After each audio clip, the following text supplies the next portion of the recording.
കറുപ്പിച്ചൊരു കടൽക്കര, നീലയും ചാരവും കലർന്ന ആകാശം, തോരാ മഴ, തിരമാലകൾ ചുറ്റും ചുറ്റും. മഴ കടലിന്റെ നെഞ്ചിൽ പതിക്കുമ്പോൾ അതും ഒരു സംഗീതം, പ്രകൃതിയും സമുദ്രവും ചേർന്ന് പാടുന്ന അതിജീവന ഗാനം. ഇവിടെ അടർന്ന മൂടലുകൾ, പാറപ്പുറ്റിൽ ചാടുന്ന നീലച്ചെറുമീനുകൾ, എല്ലാം അതിജീവനത്തിന്റെ പാതയിൽ. മഴയും കടലും ഒത്തുചേരുമ്പോൾ ഭൂമിയും ആകാശവും തമ്മിലുള്ള ഒരു അടയാളം പോലെ തോന്നുന്നു. മൂടലിന്റെ മറയിൽ മത്സ്യത്തൊഴിലാളികൾ അവരുടെ വലയൊരുക്കുന്നു. അതിജീവനം അവരിൽ നിന്ന് പഠിക്കേണ്ട ഒന്നാണ്. മാറ്റങ്ങളുമായി പൊരുതി നിലനിൽക്കുന്ന ജീവിതം. കടൽ തീരത്തെ മരങ്ങൾ തോരാമഴയിൽ നനഞ്ഞു നീണ്ടു നിൽക്കുന്നു, കാറ്റിന്റെ താളത്തിൽ താളം കൊടുക്കുന്ന പോലെ.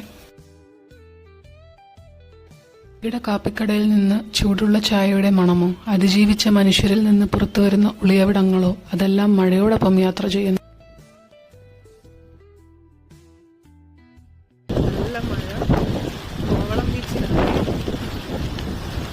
മഴ പെയ്യുമ്പോൾ മണ്ണിന്റെ മണമില്ലാതെ പകരം ഉപ്പിന്റെ മണമുള്ള ആ മഴക്കാലം നമ്മെ പഠിപ്പിക്കുന്നത് ജീവിതത്തിൽ വെറുതെ നിലനിൽക്കുക മാത്രമല്ല, സംതൃപ്തിയോടെ അതിജീവിക്കുക എന്നതാണ് ജീവിത ലക്ഷ്യമായി കരുതേണ്ടത്.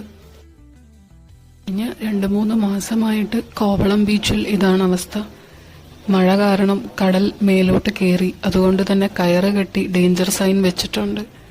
അപകടങ്ങൾ നടക്കാൻ സാധ്യതയുള്ളത് കൊണ്ടാവാം.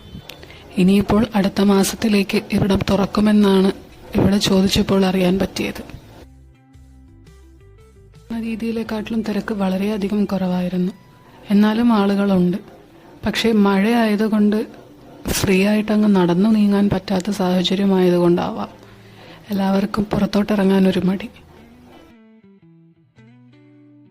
കടൽ, തോരാ മഴ, കാറ്റ്, എന്തൊരു വൈബായിരുന്നെന്നറിയാമോ. മഴ നനയാത്തൊരു കൂട്ടത്തിലായിരുന്നു. പക്ഷെ ഇപ്പൊ കുറച്ചായി മഴയും ഞാനും തമ്മിൽ വല്ലാത്തൊരു ആത്മബന്ധം രൂപപ്പെടുന്നുണ്ട്. ഇപ്പൊ അതേ ആത്മബന്ധം കടലുമായിട്ടും ഉണ്ടെന്ന് എനിക്ക് തോന്നുന്നു. തെങ്ങ്, അത് അതിന്റെ അതിജീവനത്തിന്റെ പാതയിലാണ്.